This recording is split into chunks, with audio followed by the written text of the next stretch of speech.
ये जितनी भी धार्मिक संस्थाएं हैं ना, ये कंपनियों की तरह काम करती हैं, और जो मासूम लोग हैं उनको भगवान जो है वो एक प्रोडक्ट के रूप में लोगों को बेचती हैं। ये काम है इन संस्थाओं का।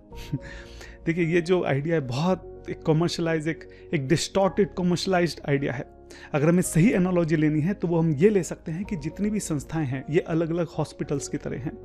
इन सब संस्थाओं का क्या काम है कि बीमार लोगों को सही करना। जैसे हर हॉस्पिटल में हो सकता है कि अलग अलग तरीके के ट्रीटमेंट होते हों, अलग अलग तरीके के डॉक्टर्स हों, अलग अलग तरीके के प्रोसेसेस हों, लेकिन जो अल्टीमेट गोल है वो सब संस्थाओं का सेम है कि कैसे बीमार लोगों को सही किया जाए।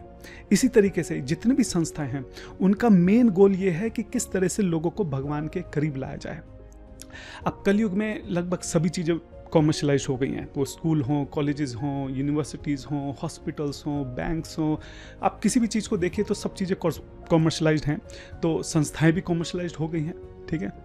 लेकिन आप ये देखिए कि हमने इनमें से किसी भी बाकी चीज़ को रिजेक्ट नहीं कर दिया कि वो कॉमर्शलाइज्ड है। ऐसा तो नहीं कि हम बीमार हैं तो हमने हॉस्पिटल जाना छोड़ दिया या कॉलेज में एडमिशन लेना छोड़ दिया कि नहीं ये तो बहुत कॉमर्शलाइज्ड जो है कॉलेजेस हैं, हम किसी कॉलेज में एडमिशन नहीं लेंगे। हम लेते हैं, एडमिशन लेते हैं, ध्यान से लेते हैं, सोच समझ कर लेते हैं। अगर कोई हॉस्पिटल है तो हम ये देखते हैं कि इस हॉस्पिटल के डॉक्टर्स कैसे हैं, उनका इलाज कैसा है, जो पास्ट में यहाँ पे मरीज आए हैं इस हॉस्पिटल में क्या वो ठीक होकर गए हैं। ये चीज़ें देखने के बाद हम किसी हॉस्पिटल में एडमिशन लेते हैं।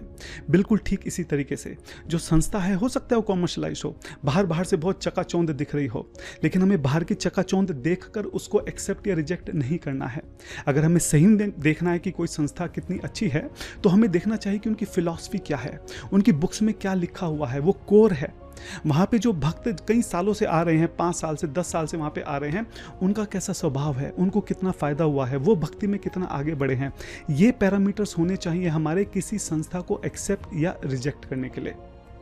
कई बार ये भी होता है कि संस्थाएं बहुत बड़ी बड़ी होती हैं, बड़े बड़े मंदिर बन जाते हैं, उनको मेंटेन करने के लिए काफ़ी फंड की आवश्यकता होती है, तो आसपास की जो कांग्रेगेशन है, जो भक्त मंदिर के साथ जुड़े हुए हैं, सारा बोझ उनके ऊपर ना आए, उस बोझ को किसी तरह से कम किया जाए। इसलिए जो संस्थाएं हैं वो कई सारे कॉमर्शलाइज एक्टिविटीज़ करती हैं, जैसे कई सारी शॉप्स खोल लेती हैं, रेस्टोरेंट खोल लेती हैं। आप देखते हैं कि कई बार मंदिरों में शादियां भी होती हैं, कई बार वो इवन आसपास जो है फ्लैट बना के वो भी बेचते हैं। पर्पज़ यही है कि किसी तरीके से अगर धन जो है वो इन चीज़ों से इकट्ठा हो सके, तो जो भक्त रेगुलर मंदिर में आते हैं उनके ऊपर प्रेशर कम हो सके, क्योंकि कहीं ना कहीं से तो पैसा चाहिए। अगर आप बड़ा मंदिर बना रहे हैं तो उसको मेंटेन करने के लिए पैसा तो चाहिए ही चाहिए। अगर आप नई बिल्डिंग बना रहे हैं, अलग अलग तरह से किसी न किसी तरीके से धन की आवश्यकता है, तो कहीं ना कहीं से तो उसको लाना ही है। तो क्यों ना इन कॉमर्शलाइज्ड एक्टिविटीज़ से जो है उस धन को एकत्र कर लिया जाए, और इन सब चीज़ों से जो नए लोग हैं वो भी अट्रैक्ट होते हैं। आपका बड़ा मंदिर है, वहाँ पे जो है खूब सारी शॉप्स हैं, तो काफ़ी नए लोग जो हैं वो मंदिर में आते हैं। तो अगर आप एक सीरियस स्पिरिचुअल प्रैक्टिशनर हो तो ये जो बाहर की चकाचौंध है इसमें आपको नहीं जाना चाहिए।